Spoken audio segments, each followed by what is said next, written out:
Do ponto de vista da genética, a ciência da hereditariedade, as suposições básicas da seleção natural contrariam totalmente a evidência.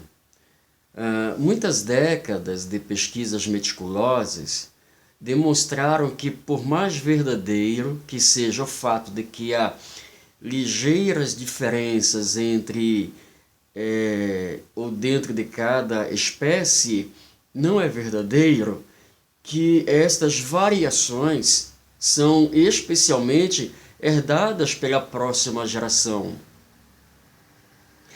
As experiências extensas de Gregor Mendel demonstraram que a gama de variações possíveis dentro de uma espécie era estritamente limitada e não contribuía com qualquer progresso na direção do desenvolvimento de uma nova espécie.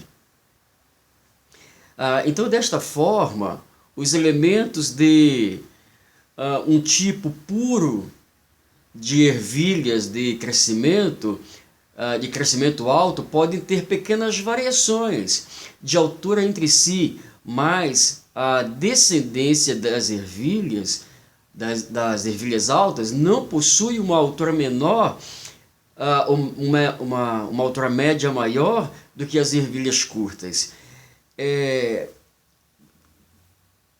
Por essa razão, quando Deus ele cria o universo, para algumas coisas criadas, ele disse o seguinte: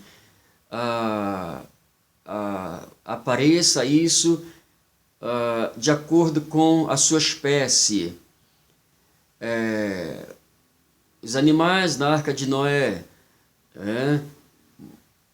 de acordo com a sua espécie.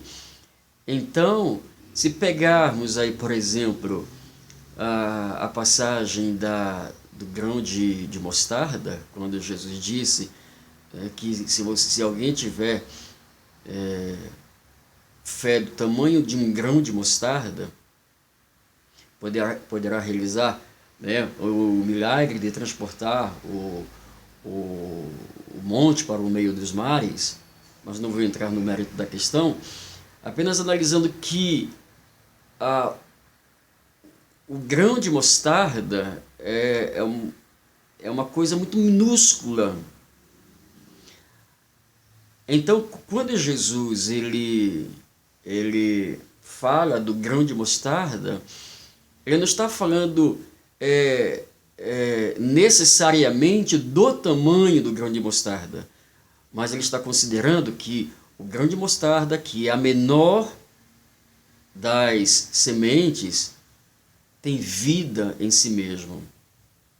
Então, quando você estuda a mostarda da história de Jesus, você vai aprender que aquela espécie ela chegava a uma determinada altura, e um outro tipo de espécie, mostarda também, de uma outra espécie, tinha outros tamanhos. Ou seja, então, a gente vê nisso a criatividade de Deus, né?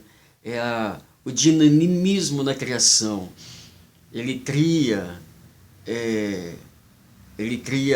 o elemento central e depois, a partir deste elemento, então, vem as suas espécies, mas todos convergem para a mesma essência.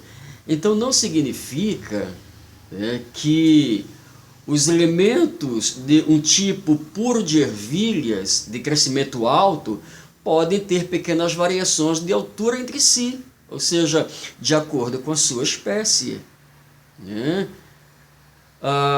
É verdade que pela criação seletiva seja possível enfatizar certas características dentro de uma espécie ao ponto de se produzir uma linhagem especial, como é o caso das muitas raças de cães. Mas existe um círculo de possibilidade estritamente limitado, além do qual nenhum criador pode progredir. Em outras palavras, não tem a capacidade de desenvolver uma nova espécie.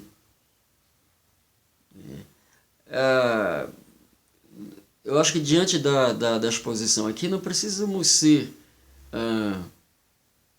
superdotados na inteligência, no intelecto, e não precisamos ser gênios para entender que há espécies e espécies. Por exemplo, temos a alface lisa, temos a alface crespa, temos a alface roxa, né? Ou seja, tudo é alface, mas temos aí várias espécies. O mesmo veredito precisa ser pronunciado contra a teoria de Jean-Baptiste de Lamarck da possibilidade de herdar características adquiridas, teoria a qual Darwin ocasionalmente apelava quando a mera seleção parecia ser inadequada para dar conta de uma série de fatos. Apesar de um sem número de experiências realizadas para comprovar a herança do uso, conforme se chama, né, de Lamarck, o resultado global tem sido totalmente negativo. As características que o pai adquire por meio de esforços especiais não passam aos filhos.